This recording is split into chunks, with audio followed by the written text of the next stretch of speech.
It is time to begin another video here. Wow, we've been really crazy busy, like probably most of you, and really haven't had a lot of opportunities to come on and share a few thoughts and ideas and reason together through these crazy times. I know many of you want Sue's chocolate cake recipe, the coded recipe, as well as the real one. And we tried a few attempts to copy and paste. The real chocolate cake recipe is, I don't know, there's a lot to it. I was like, it seems like you just throw it together and it's delicious, but we will figure out something. I promise. And then the coded one, we will as well. Thank you for so many wonderful comments and questions, and not necessarily questions, but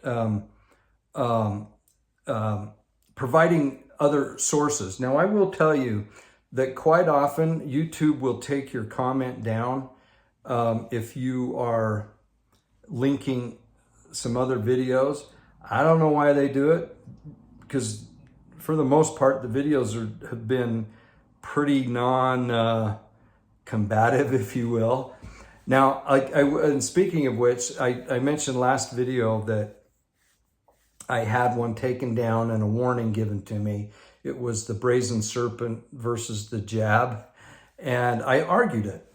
And so I asked for an appeal, and here was my reasoning. I said I didn't come out and say that you should or shouldn't get the jab. What I was doing was comparing a religious symbol in the serpent, the brazen serpent, and comparing it to the jab. And I said I didn't think it was a very good comparison. And I said that was the basis of my my video. And I said, now there might have been some comments that said one thing or another, and I can't control that. But my video itself, I don't think violated any of your guidelines. So a while went by, and I heard back yesterday, Sunday, and apparently YouTube works on Sunday. That's too bad. And they said, we read your argument and we agree with you. And so your videos will be reinstated and you won't have that strike against you. So that's twice that I've fought and won. I don't know if it's really a win. It's so fascinating they'd have people or probably just algorithms, computer-generated algorithms that decide, you know, what's going on. I don't know. But I have had some kind of quirky, weird things. Now, here is a lot of you will say, you know, go to Rumble, go to one of these other outlets, if you will. And, you know, I don't feel good about that right now. I don't even want to have it as a backup, if you will. I basically want to be here. And I don't mind speaking in code. You guys understand it. And Sue is so good. I had no idea she was going to do that last one on the chocolate cake. I thought it was so good. I will say another thing. Some people have asked why I sit and pause. And I thought I mentioned this, but maybe I didn't. But the reason why I pause right before is quite often I will go to my channel and to that video to read the comments. And I really did not like to hear my voice. So if I didn't have my phone on silent or something, and I turned to that channel to access the comments, I'd immediately hear my voice. And I hate hearing my voice. So I thought, well, if I just pause a lot, or for a certain amount of time, if I pause, then it'll give me time to silence the video or pause the video and just go into my comments. So that's why I do it. So that's why I didn't want Sue to jump in and immediately start talking. Although I do like to hear her voice, I don't like to hear my own. So there's a little bit of that. Yeah, so we did a little mini trip back down to San Jorge, Utah, and watched The Count of Monte Cristo, one of the greatest. I've read the book twice, and I love the book. Love the story. It is about revenge, but it's about redemption as well. And it's just a great story. And the play was excellent. It was a good time. Okay, so years ago, I used to go cut firewood. I've probably mentioned this too, I'm sorry.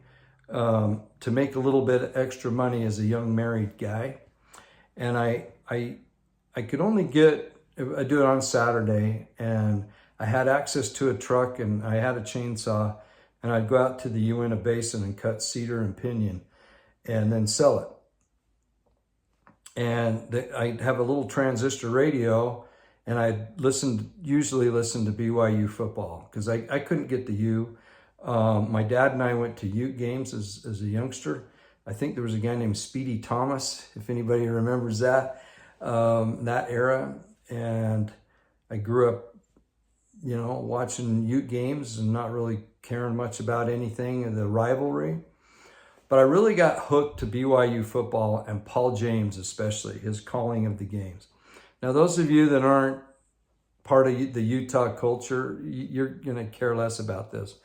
But I will get to something that you probably will care about.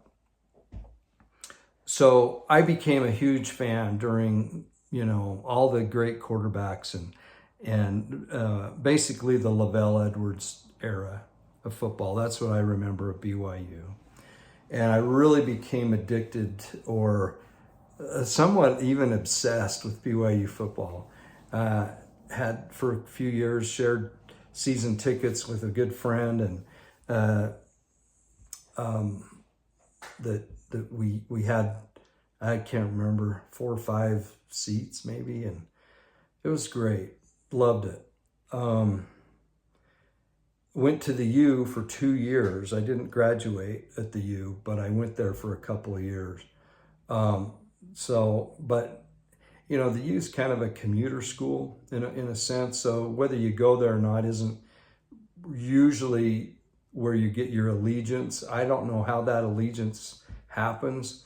I've explained how mine happened. I really fell in love with the style that BYU was playing at the time, and Paul James announcing. I think it was Bill Marcroft that was the Paul James version for the U, and he called all the U games. That guy's, in my opinion, was kind of different because he wore leather pants quite often. Bill Marcroft. I used to call him Bill Check That Marcroft because he'd always say check that when he wasn't accurate in his game calling.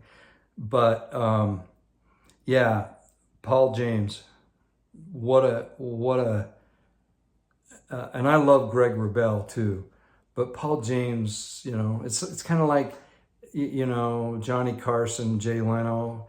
If you grew up with Johnny Carson, that nobody could replace him. It was that kind of thing.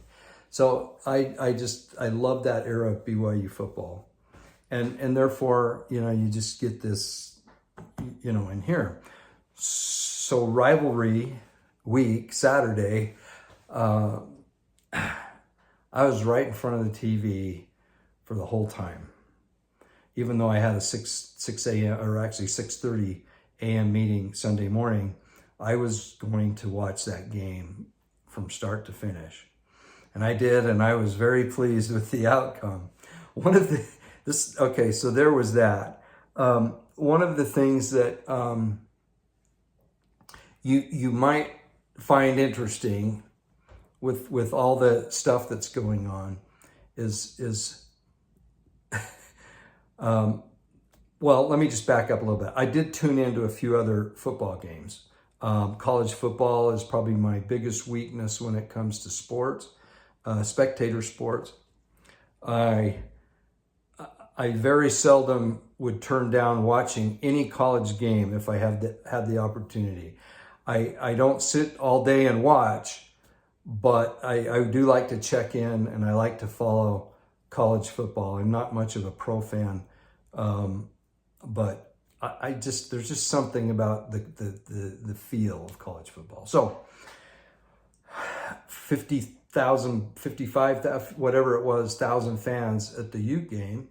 But previous games that day, as I would glance in, I specifically was looking at the fans in the seats to see if they were wearing that. And I was fascinated to see how few I saw. And you'd have, 50, 60, 70,000 fans in these stadiums. So we're talking hundreds of thousands if you're talking all the football stadiums. And I'm assuming most of them were the same. Hardly anybody wearing a mask. But the BYU one was really interesting. A church-owned school. We have the announcement, the big announcement that came out, and the shaming that's gone on in not all, but many local congregations about following the prophet, right? And then here's the school. So if that's for the safety of people and to prevent them from this dangerous virus, you can assume a couple of things. Maybe they had received the jab and were very confident that they didn't need the face covering. I doubt that, but let's just put that out there, because we all know now that it's the unvaccinated people that are causing the problem for the vaccinated people. So even if you've had the jab, you still should be wearing a mask to protect yourself from those that choose not to get vaccinated, that are causing all the problem, according to many people, particularly our president. So here we are at a church-sponsored, owned, controlled school. The announcement's gone out, and nobody's wearing a mask. Nobody on the coaching staff, players, when they're on the bench, and all those fans, tens of thousands of them. And probably the next day, many of those marched to church with that diaper on their face. It's really, really interesting, because it really isn't about protecting people, is it? It's this visual thing that so many people have hung on to.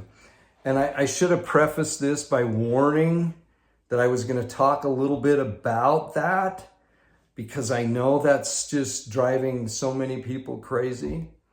But it's a very current and relevant issue, both in and out of the church. It affects worship. It affects so many different things. So I bring it up.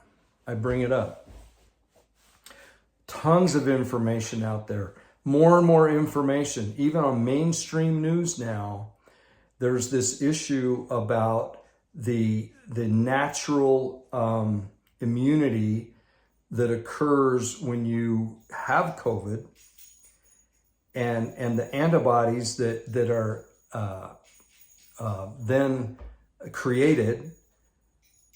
And it's so interesting, because the studies in Israel say that those antibodies are 30 to 40% stronger, higher, better than the antibody that the vaccine gives you. And it actually doesn't give you antibodies, but let's say the ability to ward off the COVID virus the natural antibodies are actually way stronger. That's the studies from Israel. You can look this all up. It's not a conspiracy. This is verifiable. Look it up. I'm not going to put any links. You guys can search it out. But even Fauci, that criminal, when asked and pinpointed in an interview this last week, he said that's a discussion we should have about that immunity. Like, he's the expert on all this and he doesn't know about this natural immunity, that we should have a discussion on that. Yeah, I think we should have a discussion on that. So there's probably 100 million people in the United States, thereabouts, that have had COVID. They have the antibodies. Why would that mandate be for them? There's no exceptions. No exceptions. Very strange. Very strange. So that's just some news on that. We're plowing through this. I'm not going to be wearing a mask to church, and I'm not going to, get the jab. That's just me personally. Now, if you want to get it, I had one guy just blast me. Well, I have to keep my job. Why are you attacking me? I'm not attacking anybody. I'm not attacking anybody. You can inject anything you want all day long, every day. Get, 1, 2, the third, get the booster, do it all. I don't care. I really don't. If that's what you want to do, that's what, but please, please, please, please afford those that don't want it. Okay. That's all we're saying. That's all we're saying. Afford those some respect that don't want it. That's what I meant to finish off there. Okay. So we talked about section 101 a little bit, and this is going backwards. I know we've moved on now, but they tie together a little bit, because we find out, I think, in this year's reading, a little bit of an interpretation of the parable in section 101. So the parable is pretty interesting, and I talked a little bit about it before, but this parable in section 101, we get a little hint of it early on in section 101, verse 12. And in that day, all who are found upon the watchtower, or in other words, all mine Israel, shall be saved. And then we get into the parable, and here we go. It says in verse 44, a certain nobleman, could be interpreted to be Christ, right, had a spot of land very choice, and he said unto his servants, go ye unto my vineyard, even upon this very choice piece of land, and plant 12 olive trees, and set watchmen round about them. Now, we have Ezekiel, I'm trying to think where else. We have, and I've referenced this before, but we have this description of individuals, watchmen on the tower. And for the most part, the interpretation is that they're, generally speaking, we think of them as prophets. But I think this revelation, with what we get in section 102, gives us a little bit of a different understanding. Actually, it's section 103, sorry, but it is in our reading this week. It gives us a little understanding of who the watchman may be and who the servant is, okay? So the servant is told to find watchmen. Interesting. There is a difference between the servant and the watchman. So this nobleman, Christ, asked the servant to plant the trees and set watchmen.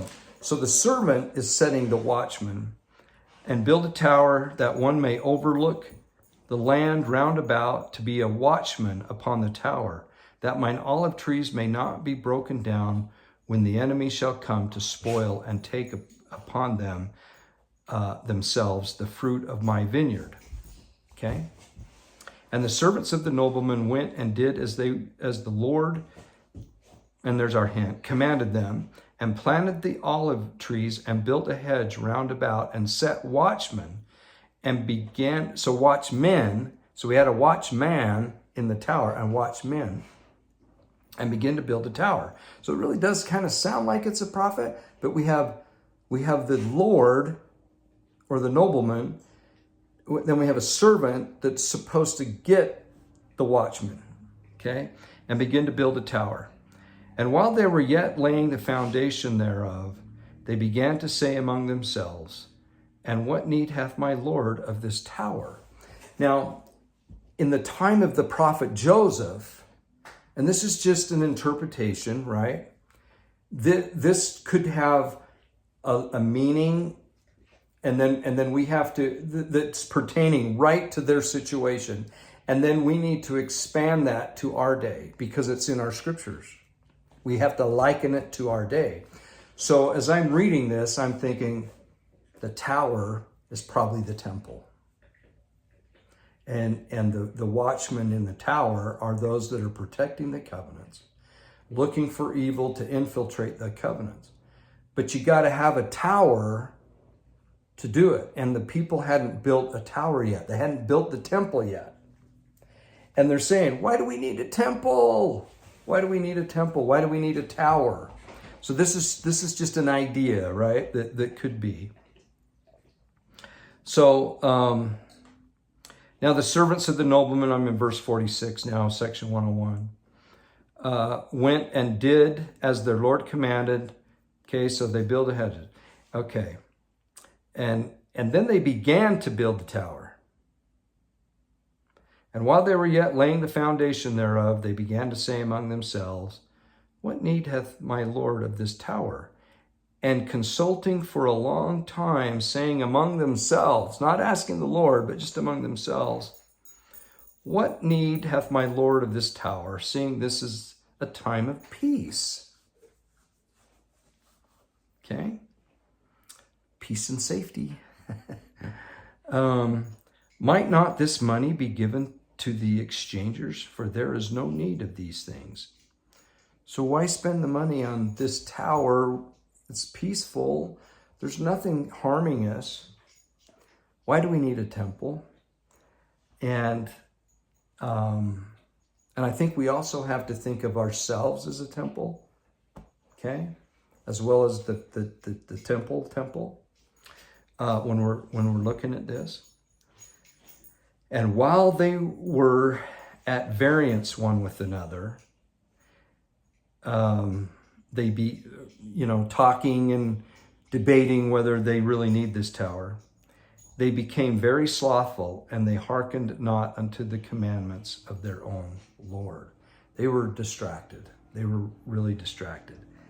And the enemy came by night and broke down the hedge. So they did have a wall or protection.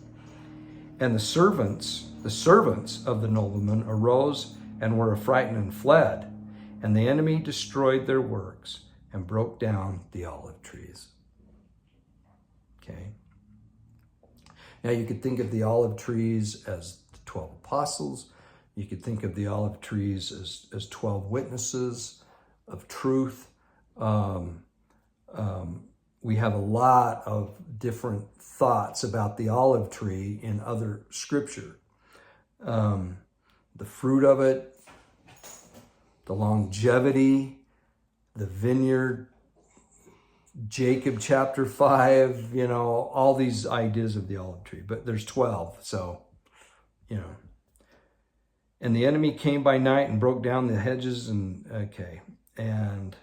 the servants of the nobleman arose, were frightened and fled, and the enemy destroyed their works and broke down the olive trees. Okay, verse 52. Now when the nobleman, the Lord of the vineyard, called upon his servants and said unto them, why? What was the cause of this great evil? Ought ye not to have done even as I commanded you, and after ye had planted the vineyard and built the hedge round about, and set the watchmen upon the walls thereof, and built the tower also, and set a watchman upon the tower, and watch for my vineyard, and not have fallen asleep, lest the enemy should come upon you. And behold, the watchman upon the tower would have seen the enemy. You would have been warned. You would have been warned while he was yet afar off. So you elevate so that you can see. Now, spiritually, we need to elevate this temple. We need to elevate it so we can see, so we have a point of view where we're not like right down at the hedge and looking at just at the hedge in front of us, where we're elevated above and we can see. Our eyes are opened, our ears are open, so that we can see the dangers that are ahead of us. And we think of that as this temple, and we think of it as the temple that needed to be built, because through the ordinances is the power of godliness manifest, as we learn in section 84. So that power through the ordinances in the temple, and then keeping this temple pure and clean so that we can be elevated to detect danger. That's really what this is all about. So the servant,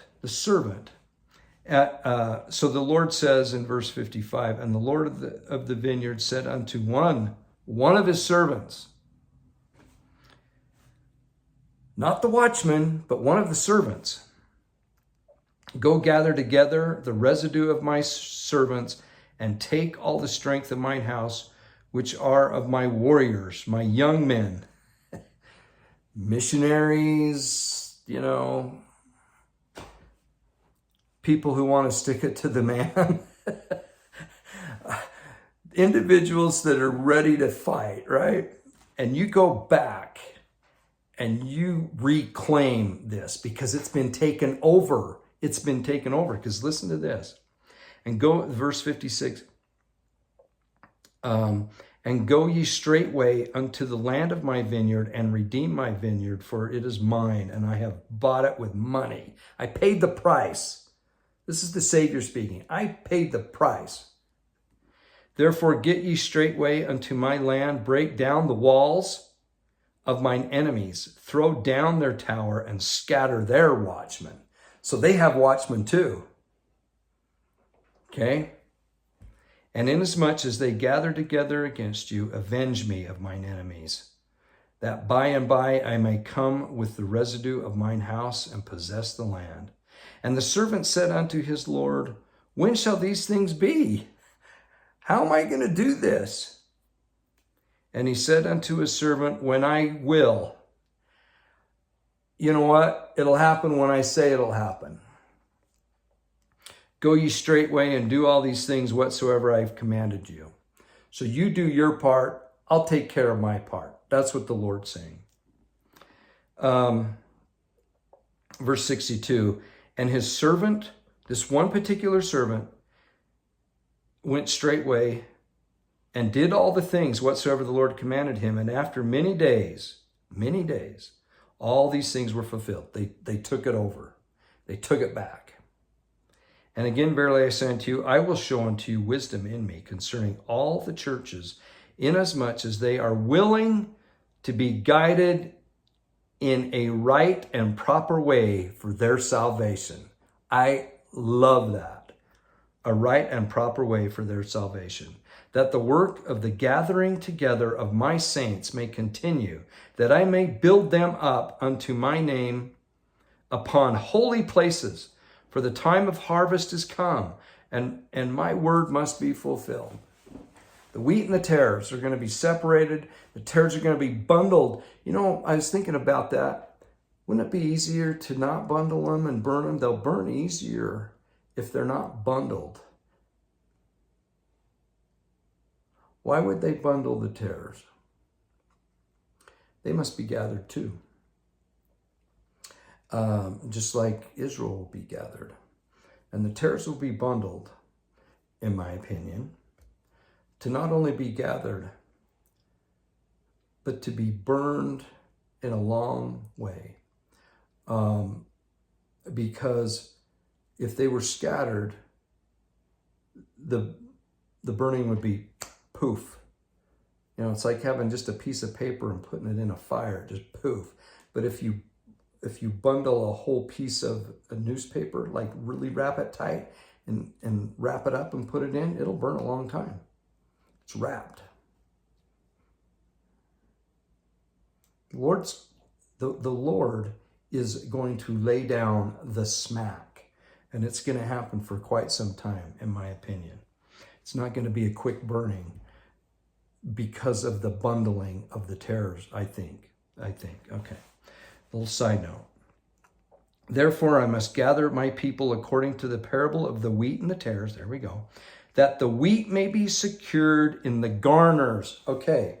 So the tares are bundled and they're going to be torched. The wheat is going to be put in the garners. And where do we learn about garners? Alma chapter 36. Where else do we learn about garners? Not specifically, but Jacob chapter 5. They're preserved. The fruit is preserved. Remember, we talked about this. So garners are the temples. It's basically the temple. It's where the saints are preserved and saved and protected from rodents and all the disgusting things out there. No offense, rodents, but you are what you are. I don't know if any of you watched,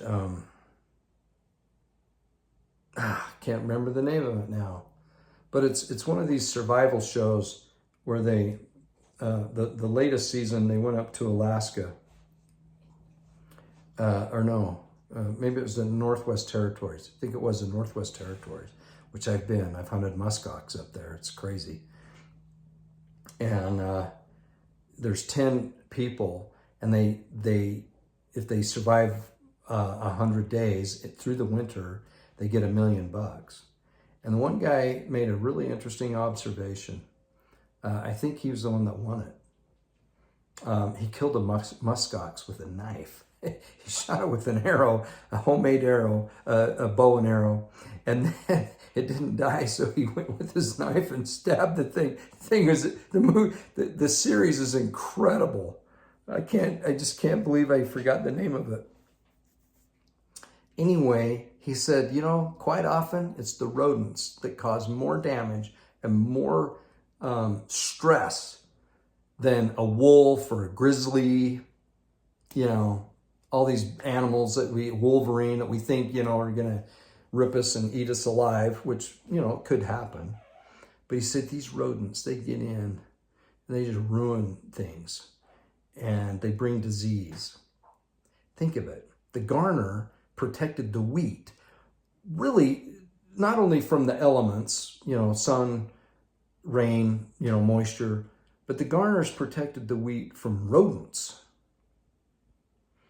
These little rats that run around.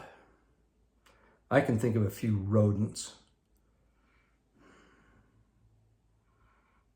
You guys know what I'm talking about.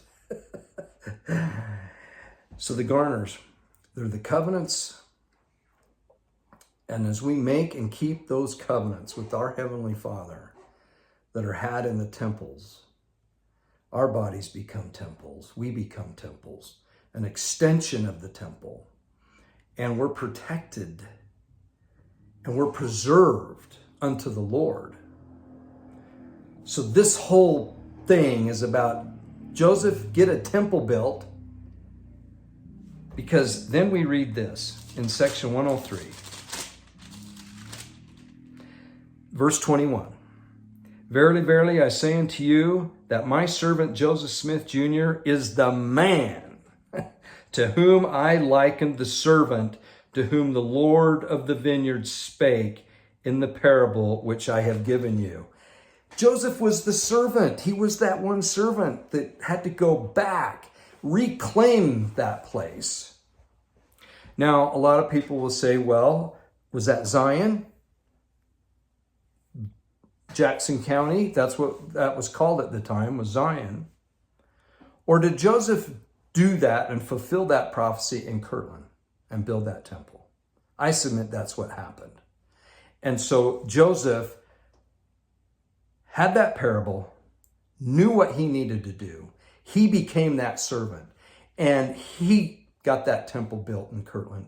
The keys were restored in that temple, which then enabled us to be preserved through those keys that are totally attached to the purpose of the church. Purpose of the church. It's quoted different now. I can't remember, but it used to be perfect the saints, proclaim the gospel, redeem the dead. And then President Monson added another purpose to take care of the poor and needy, but that was too offensive. So they changed it to it's not poor and needy anymore, and they reworded some of the other. But really, for the most part, the purpose of the church is attached to the keys restored, the priesthood keys restored. Moses, Elias, and Elijah, right? So in section 110, we can read that. So the temple is the garner. It's also cool. And Joseph Smith was the servant. So who are the watchmen? They're assigned by the servant to be watchmen. I submit it's us. It's us in this parable. Now the other parables where it talks about are not even parables, but you know, in the Old Testament when it talks about that could be prophets, very well could be the prophets that are the watchmen. But I submit in this one, we're assigned by the servant who, it says right here, the servant that was talking about was Joseph Smith. You are the servant in the parable, and he would have assigned people. Okay? Now, and it says that in section 101, verse 12, and in that day, all who are found upon the watchtower, those are watchmen. Or in other words, all mine Israel shall be saved. All mine Israel. And Israel is individuals who let God prevail, right? President Nelson taught us that. It's pretty cool. It's pretty cool. Okay, so I'm going to end here really quick with I shouldn't do this, but I'm going to. This is the latest Leahona. Just came today in the mail. Lovely, beautiful couple on the front.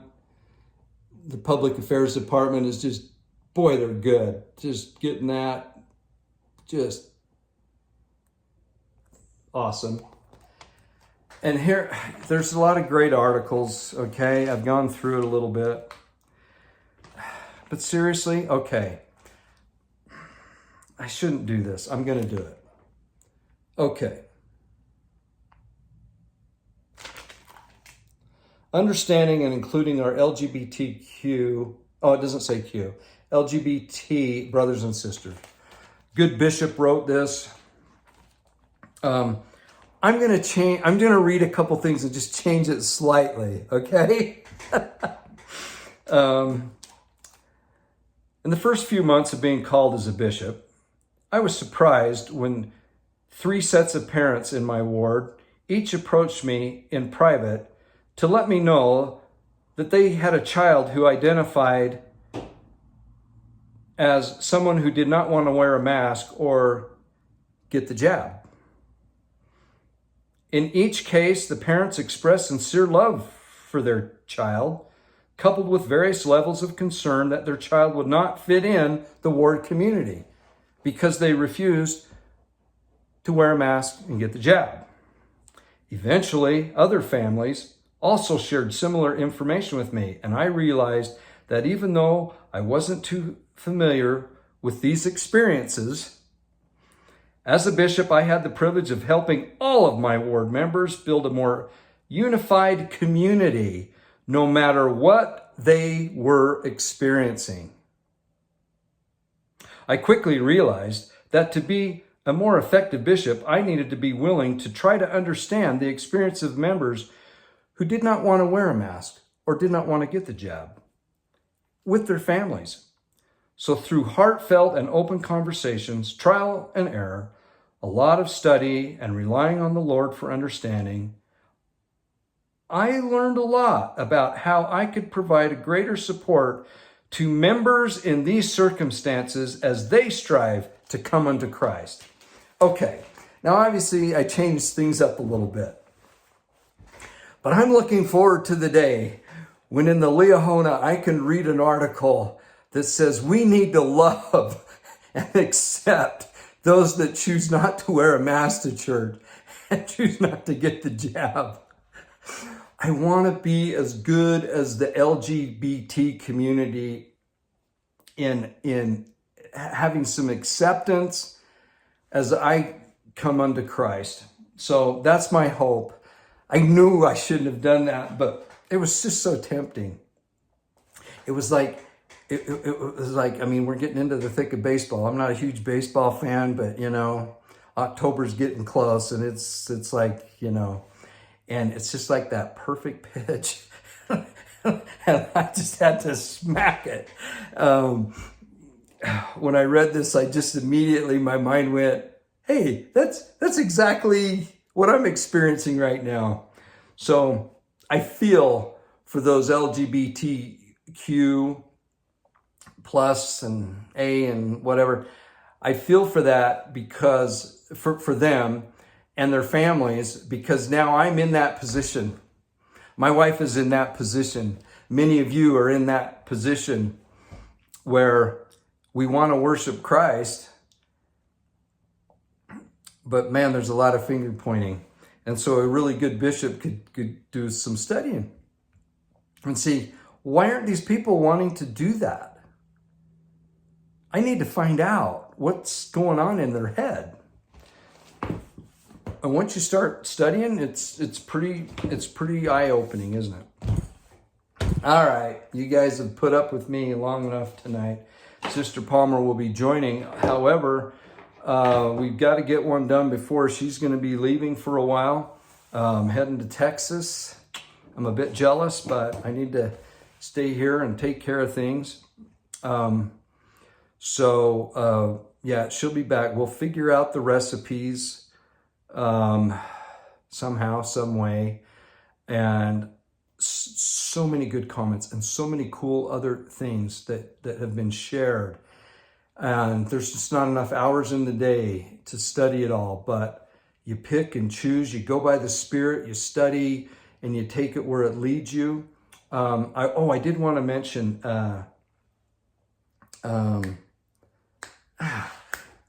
Dan, the British, Dan, my brother Dan,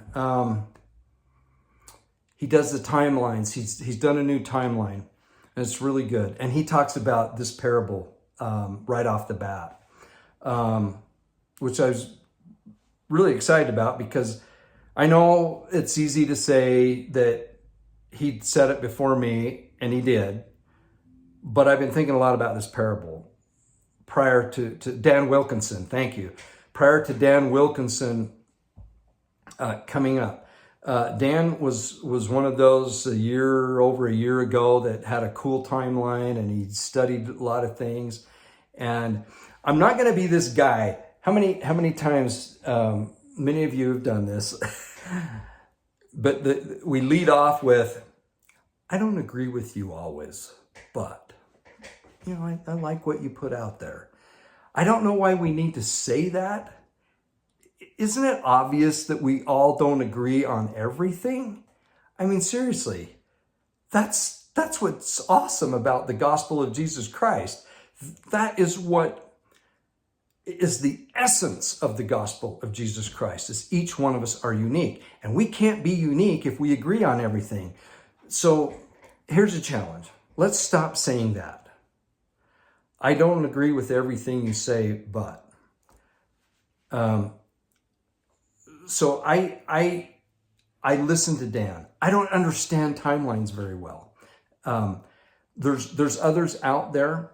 Some are LDS and some aren't. And I listen to a lot of them, the different timelines. But I love, first of all, I'm a sucker for British accents and British humor. British humor to me, it's that British pilot that you know, this is actually happening. It's, you know, one engine's out and everything's falling apart, and he's a commercial airline pilot. And he, you know, he says to ground control or the air traffic control, he says, "I seem to be in a spot of bother." I just love that. You know, they don't get too exercised, you know, like we Americans, you know, everything's, you know. So, but Dan Wilkinson, if I can remember to do this, I will pin in the comments the link to his video. Dan Wilkinson, just, I love the guy. I love him. I love him. I love him. And so when I pin that and I say, hey, check it out, you know, take it for what it is. It's his opinion. He's putting it out there. He's studied this. It's really fascinating. I have different approaches on it. Other people have. Jody Stoddard has her way of doing it, with tying in a lot of, you know, the Jewish feasts and whatnot, which I totally I feel the spirit on those when individuals talk about the feasts. So One for Israel is a really good one. They've talked about the feasts the last couple of videos, and they've been very, very powerful. One for Israel on the YouTube channel. So those are some good ones there. Brothers and sisters, friends and neighbors, I really feel like we are so close to the Savior coming. Sue and I pray for that nightly. It's empowering to ask Christ to come and to come soon. And we know it's his will, and it's his Father's will. But it's okay, in my opinion, to pray for it. I want him to be King of Kings and Lord of Lords. He is, but I want him to get rid of these little rats, these rodents that are really destroying the very fabric of this wonderful earth that we live on. The big monsters and the ugly beasts we can identify very quickly, and we're all over that. But these little rodents that come in and ruin everything, and their urine stinks up everything, and their disease that they spread, that's who I want to have our Savior get rid of. And then we'll see that Zion and that new Jerusalem come from heaven. And he will reign as King of Kings and Lord of Lords forever and ever and ever. And it'll be awesome. In the meantime, we get to be part of the preparation, and we get to experience all this exciting stuff. It's crazy. I was chatting with our stake president Sunday, and we were talking about some of the divisive things going on, and you know what I'm talking about. And I said, you know, this is biblical. This is prophecy being fulfilled. And he said, you're exactly right. I think a lot of people see that, and they agree with that. So not everybody does. Not everybody thinks that it's that big of a deal. But I think we can feel that there's something cooking that's unlike things that people that have lived for a long, long time, 80, 90 years, have never felt before. So we're in it. It's like Troy Abel says, the last dispensation, and we're in it. This is it. We're living it, I think is what he says. The last dispensation. And I always like to say, the last dispensation of evil, the last dispensation of wickedness. And we're in it. And we're going to be the watchman on the tower. We're going to be doing the work. We're going to be the soldiers. And we're going to stand up for truth. We're going to stand up for righteousness. We're going to be obedient servants. And we're going to qualify for the Holy Ghost to identify the rats and the rodents and squish them. Love you all. Talk to you soon.